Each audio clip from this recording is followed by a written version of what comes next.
നമസ്കാരം. എല്ലാ U K മലയാളികൾക്കും ഗുഡ് മോർണിംഗ് യു കെയുടെ മോർണിംഗ് ന്യൂസിലേക്ക് സ്വാഗതം.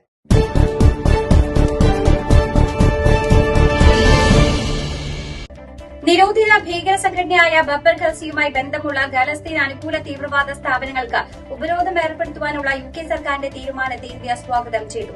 ആഗോള ഭീകരവിരുദ്ധ ശ്രമങ്ങൾ ശക്തിപ്പെടുത്തുന്നതിനുള്ള സുപ്രധാന ചുവടുവയ്പ്പാണിതെന്ന് ഇന്ത്യ വിശേഷിപ്പിച്ചു. ഇന്ത്യ വിരുദ്ധ തീവ്രവാദ പ്രവർത്തനങ്ങളിൽ ഏർപ്പെട്ടിരിക്കുന്ന വ്യക്തികളെയും സംഘടനകളെയും ലക്ഷ്യമിട്ടുള്ള ലണ്ടന്റെ നടപടിയെ അഭിനന്ദിക്കുന്നുവെന്ന് വിദേശകാര്യ മന്ത്രാലയ വക്താവ് രൺദീപ് ജയ്സ്വാൾ അഭിപ്രായപ്പെട്ടു. ഇത്തരം ഘടകങ്ങൾ ഇന്ത്യയ്ക്കും യു കെയ്ക്കും മാത്രമല്ല ലോകമെമ്പാടുമുള്ള ജനങ്ങൾക്ക് ഭീഷണിയാണെന്ന് അദ്ദേഹം അഭിപ്രായപ്പെട്ടു. ഇന്ത്യയിലെ തീവ്രവാദ ബന്ധമുള്ള സംഘടനകളുമായി ബന്ധമുണ്ടെന്ന് സംശയിക്കുന്ന ഗുർപ്രീത് സിംഗ് റൊഹാലിനെതിരെ ഡിസംബർ 4 യു കെ ട്രഷറി സ്വത്തുക്കൾ മരവിപ്പിക്കുകയും ഡയറക്ടർ സ്ഥാനത്ത് നിന്ന് അയോഗ്യനാക്കുകയും ചെയ്തതിന് പിന്നാലെയാണ് ബബ്ബർ ഖൽസിയെ പ്രോത്സാഹിപ്പിക്കുകയും പിന്തുണയ്ക്കുകയും ചെയ്തതിന് ബബ്ബർ അകാലി ലഹറിന്റെ സ്വത്തുക്കൾ മരവിപ്പിക്കുവാനും ഉത്തരവിട്ടത്. യൂറോപ്യൻ മനുഷ്യാവകാശ കോടതി കുടിയേറ്റ കേസുകൾ കൈകാര്യം ചെയ്ത രീതിയിൽ വിപ്ലവകരമായ മാറ്റങ്ങൾ വരുത്തുന്നതിനുള്ള അന്താരാഷ്ട്ര ചർച്ചകൾക്ക് ഇന്ന് ആരംഭിക്കും.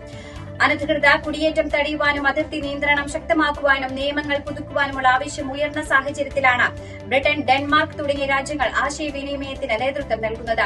ഈ ചർച്ചകൾ വിജയിച്ചാൽ മനുഷ്യാവകാശ കരാറിന്റെ 75 വർഷത്തെ ചരിത്രത്തിൽ ഏറ്റവും വലിയ മാറ്റമാവുമെന്നാണ് വിലയിരുത്തൽ. നിലവിലെ നിയമങ്ങൾ കാരണം ചില അനധികൃത കുടിയേറ്റക്കാരെ തിരികെ അയക്കുന്നതിൽ തടസ്സമുണ്ടാകുന്നു എന്നതാണ് യു കെ ഉയർത്തുന്ന മുഖ്യവാദം. യൂറോപ്പിന് പുറത്തുള്ള സുരക്ഷിത രാജ്യങ്ങളിൽ റിട്ടേൺസ് ഹബ്ബുകൾ തുറന്ന് അവകാശമില്ലാത്തവരെ താമസിപ്പിക്കുവാനുള്ള നിർദ്ദേശവും ചർച്ചയിൽ ഉണ്ടാകും.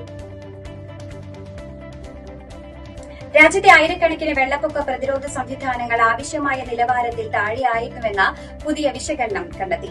മണ്ണൊലിപ്പ്, കേടുപാടുകൾ എന്നിവ മൂലം ഉദ്ദേശിച്ച രീതിയിൽ പ്രവർത്തിക്കാത്ത ഏകദേശം 8,500ഓളം പ്രതിരോധ സംവിധാനങ്ങളിൽ 7,000ഓളം എണ്ണം ഉയർന്ന പ്രത്യാഘാത സാധ്യതയുള്ളവയായിരുന്നതായി കണ്ടെത്തി. ഒക്ടോബർ 20 കണക്കനുസരിച്ച് പരിസ്ഥിതി ഏജൻസി പരിശോധിച്ച 92,000 പ്രതിരോധങ്ങളിൽ ഏകദേശം 9% നിലവാരമില്ലാത്തതായിരുന്നെന്നാണ് BBC റിപ്പോർട്ട് ചെയ്യുന്നത്. 2024 മുതൽ റെക്കോർഡ് അളവിലുള്ള നിക്ഷേപം പ്രതിരോധ ശൃംഖലയെ മെച്ചപ്പെടുത്തിയിട്ടുണ്ടെന്ന് പരിസ്ഥിതി, കൃഷി, ഗ്രാമവികസന വകുപ്പ് പറയുമ്പോൾ പ്രാദേശികമായി പ്രകടമായ അസമത്വങ്ങൾ തുടരുകയാണ്. നോർത്ത് ടൈനസൈറ്റിലും എക്സസിലെ ബ്രെന്റുഡിലും ഹാംഷെയറിലെ ഹാർട്ടിലും 40%-ലധികം വെള്ളപ്പൊക്ക പ്രതിരോധങ്ങളും നിലവാരത്തിന് താഴെയായിരുന്നു. ഓക്സ്ഫോർഡ് ഷെയർ, സറേയുടെ ഭാഗങ്ങൾ, ഗ്രേറ്റർ ലണ്ടൻ എന്നിവ കടന്നുപോകുന്ന ടൈംസ് നദീതട മേഖലയിൽ മഴയും കടലാക്രമണത്തിന്റെയും ഫലമായി എല്ലാ പ്രതിരോധ സംവിധാനങ്ങളുടെയും 1/5 ആവശ്യമായ നിലവാരം ഇല്ല എന്നും റിപ്പോർട്ടിലുണ്ട്. ഉക്രൈനിൽ പുതിയ പ്രതിരോധ സാങ്കേതിക വിദ്യയുടെ പരീക്ഷണം നിരീക്ഷിക്കുന്നതിനിടെ യു കെ സായുധ സേനയിലെ ഒരു അംഗം മരണപ്പെട്ടു. ബ്രിട്ടീഷ് പ്രതിരോധ മന്ത്രാലയമാണ് പ്രസ്താവനയിലൂടെ ഇക്കാര്യം അറിയിച്ചത്. ഫ്രണ്ട്ലൈൻ മേഖലയിൽ നിന്ന് അകലെയുള്ള സ്ഥലത്ത് യുക്രൈനിൽ സേന ഒരു പുതിയ പ്രതിരോധ ശേഷിയുടെ പരീക്ഷണം നടത്തുന്നതിനിടെയുണ്ടായ ദാരുണ അപകടത്തിലാണ് ഗുരുതര പരിക്കേറ്റ ഉദ്യോഗസ്ഥൻ മരണപ്പെട്ടിരിക്കുന്നതെന്ന് MOD പ്രസ്താവനയിലൂടെ അറിയിച്ചിരിക്കുന്നത്. മരണവിവരം സൈനികന്റെ കുടുംബത്തെ അറിയിച്ചിട്ടുണ്ടെന്നും മറ്റ് ബ്രിട്ടീഷ് പൌരന്മാർക്ക് പരിക്കോ മറ്റോ സംഭവിച്ചിട്ടില്ലെന്നും MOD വ്യക്തമാക്കി. സൈനികന്റെ മരണത്തിൽ പ്രധാനമന്ത്രി കെയർ സ്റ്റാമർ അനുശോചനം രേഖപ്പെടുത്തി. ഇന്ത്യൻ കുടിയേറ്റക്കാരെ നിയമവിരുദ്ധമായി ജോലിക്കെടുത്തതിന് യുകെയിലെ കെയർ ഹോം ഏജൻസി മേധാവിക്ക് തടവ് ശിക്ഷ. മലയാളിയായ ഏജൻസി ഡയറക്ടർ ബിനോയ് തോമസിന് 2 വർഷത്തിലധികം തടവ് ശിക്ഷ വിധിച്ചിട്ടുണ്ട്. യുകെയിൽ ആയിരിക്കുവാനോ ജോലി ചെയ്യുവാനോ നിയമപരമായ അവകാശമില്ലാത്ത ആളുകൾക്ക് തൊഴിൽ സൌകര്യമൊരുക്കി നിയമവിരുദ്ധ കുടിയേറ്റത്തിന് സഹായിച്ചതിനാണ് ഇയാൾ കുറ്റക്കാരനാണെന്ന് കോടതി കണ്ടെത്തിയത്.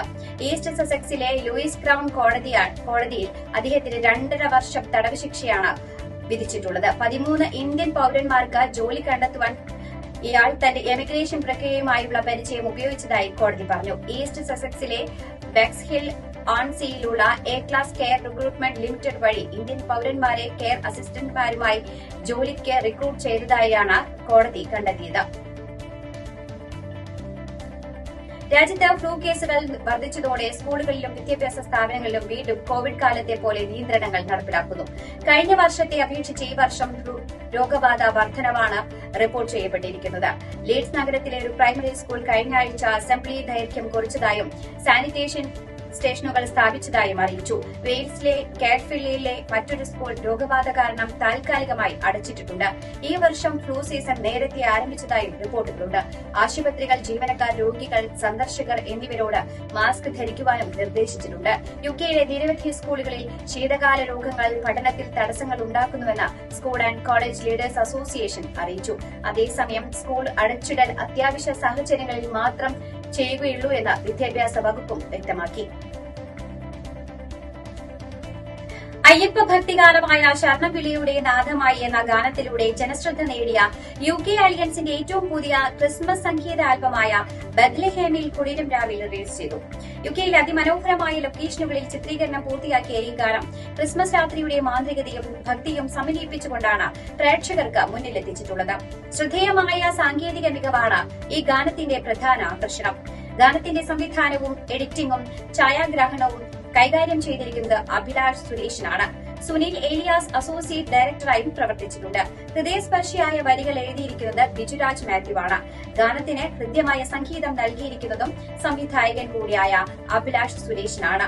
പിഒയായും മാർക്കറ്റിംഗ് ചുമതലയും നിർവഹിച്ചിരിക്കുന്നത് ജഗൻ പടാച്ചിറയാണ്. ജെയ്സൺ ജേക്കബ്, ശ്യാം കുറുപ്പ്, ചാന്ദിനി ചേതന, ബാലതാരങ്ങളായ Aksamaria, Nahal Jagan, Neria Jagan, Chris Antonio, Jason, Michelle Lees Jason എന്നിവരാണ് അഭിനേതാക്കൾ. ശരണംവിളിയുടെ നാദമായി എന്ന ഭക്തിഗാനത്തിന്റെ വലിയ വിജയത്തിന് ശേഷം യുകെ അലിയൻസ് ക്രിസ്മസ് ഗാനവുമായി എത്തുമ്പോൾ സംഗീതത്തിലും ദൃശ്യങ്ങളിലും എന്തൊക്കെ പുതുമകളാണ് ഒളിപ്പിച്ചിരിക്കുന്നതെന്ന ആകാംക്ഷയിലാണ് ആരാധകർ. ഈ ക്രിസ്മസ് സീസണിൽ ഗാനം ഒരു പുതിയ ദൃശ്യശ്രാവ്യ അനുഭവം നൽകുമെന്നാണ് പ്രേക്ഷക ലോകത്തിന്റെ വിലയിരുത്തൽ. ദക്ഷിണാഫ്രിക്കയ്ക്കെതിരായ ട്വന്റി പരമ്പരയിൽ ഇന്ത്യയ്ക്ക് വിജയത്തുടക്കം. കട്ടക്കിൽ നടന്ന ഒന്നാം ട്വന്റി പോരാട്ടത്തിൽ 101 റൺസിന്റെ തകർപ്പൻ വിജയമാണ് ഇന്ത്യ സ്വന്തമാക്കിയത്. 176 റൺസ് വിജയലക്ഷ്യത്തിലേക്ക് ബാറ്റ് ചെയ്തിയ ദക്ഷിണാഫ്രിക്കയെ 12.3 ഓവറിൽ 74 റൺസിന് ഇന്ത്യ എറിഞ്ഞിട്ടു. ഇതോടെ 5 മത്സരങ്ങൾ അടങ്ങിയ ട്വന്റി പരമ്പരയിൽ 1-0 ഇന്ത്യ മുന്നിലെത്തി. നടിയെ ആക്രമിച്ച കേസിൽ ഗൂഢാലോചന കുറ്റം ആരോപിക്കപ്പെട്ട 8ാം പ്രതി ദിലീപിനെ കുറ്റവിമുക്തനാക്കിയ വിചാരണ കോടതി വിധി ചോർന്നതായി ഹൈക്കോടതി അഭിഭാഷക association president advocate Yashwant Shenoy. 1ാം പ്രതി പൾസർ സുനി അടക്കം 6 പേരെ കുറ്റക്കാരായി പ്രസ്താവിച്ച വിധിയുടെ ഉള്ളടക്കം വിധി പ്രഖ്യാപിക്കും മുമ്പ് ഊമക്കത്തായി ലഭിച്ചു എന്നാണ് പരാതി. ഇത് സംബന്ധിച്ച് വിശദമായ അന്വേഷണം ആവശ്യപ്പെട്ട് യശ്വന്ത് ഷെണായ് ഹൈക്കോടതി ചീഫ് ജസ്റ്റിസിന് കത്ത് നൽകി.